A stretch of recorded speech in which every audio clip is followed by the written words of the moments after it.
Hi, my name is Keston Glasgow, and I'm a real estate investor who over time became a high-performance coach. You probably clicked on this video simply because of the title, and in this video, I'm going to be talking about how to get ahead of people your age. What's important for everyone to know that's watching right now is the importance of habits.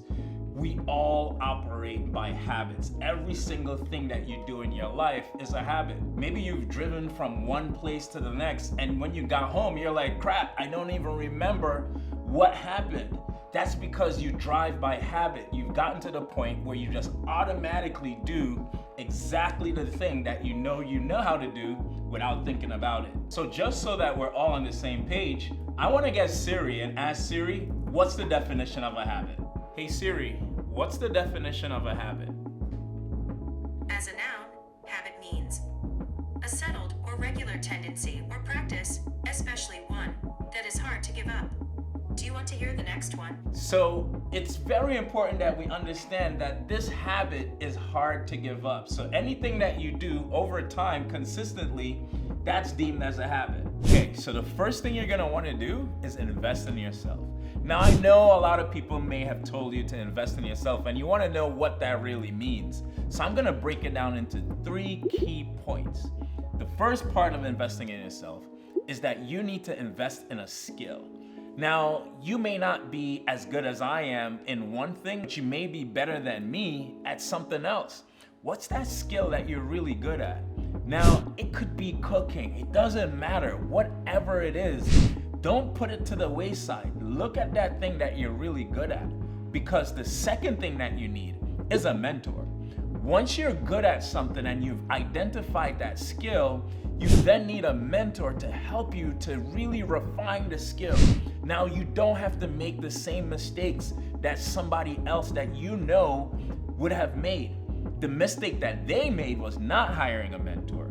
A mentor has gone through all of the heartache, the figuring out, and all of the years to now compile a coaching program for you so that you can do it a lot faster. So you need that mentor. Now, you can't do any of that if you don't invest in your health. You absolutely need to take this piece serious.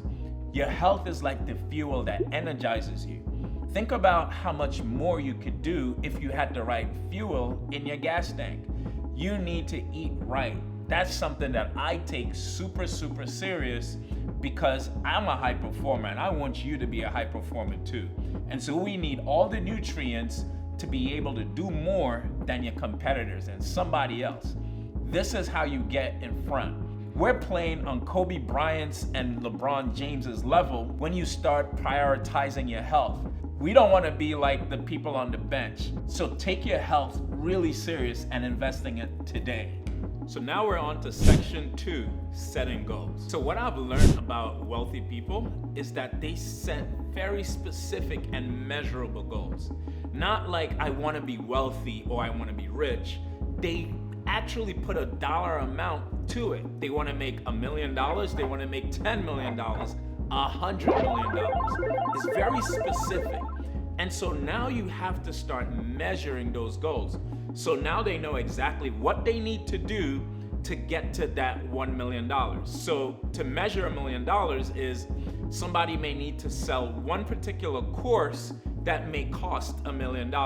Or they may sell 2 courses that's $500,000 each, which is gonna be $1 million. Or you could break that up into 10 $10,000 courses that's now $1 million. Every step of the way is measurable. It's not a pie in the sky. You gotta be more specific. Another characteristic that wealthy people have is they work relentlessly towards their goal. They do not let anything get in the way. They have a singular focus and they zoom in on that one thing. It's almost like a horse wearing blinders. They just stay super focused on that one goal and they do not let anything get in the way. Get out the way. Stay focused. I remember when I left my 9-to-5 job, I stayed super focused. Nothing could get in the way because now my wife and kids was depending on me. I didn't have security. Now I had to go based on my actions. And so I had to stay relentless and do whatever it took to be successful. At this point, you're probably asking, but how do you set the goals? How do you do it like how wealthy people do it? I'm glad you asked. How I set my goals is I'm very clear about what I'm trying to achieve. And once I know what I need to achieve, I start to reverse engineer the things that I need to do to actually get there. So I get a planner and I write the goal that I want to achieve. Then I list 10 things that needs to happen for me to achieve that goal. And I give myself a timeline as to when I would achieve each one of those goals. This makes it very specific. I know you probably may not have set a goal before or even start planning and writing things down. It was very difficult for me to get started. But once I got started, it became the most transformational thing that I ever did. So I believe in you. I know that you can start this process because I want to see you succeed. Writing down your goals is the best and fastest way to start succeeding and seeing a change in your life.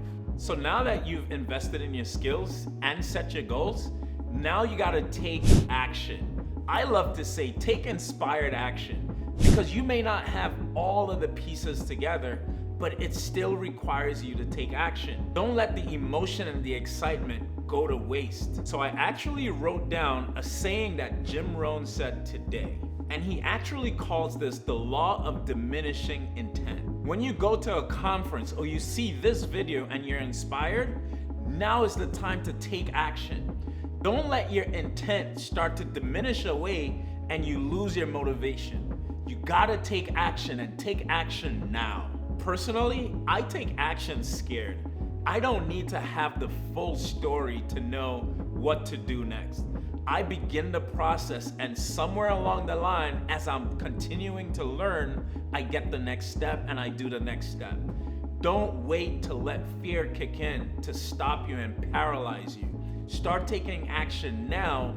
That's exactly what I do. So all in all, the 3 things that you need to do to get ahead of people your age: start investing in yourself, set goals, and take action. I've seen so many young people adopt these mindsets and habits that has allowed them to experience astronomical success. So thank you so much for watching. If you have any questions, comment below. I want to know all of the questions that you have so we can make videos to answer them. Peace.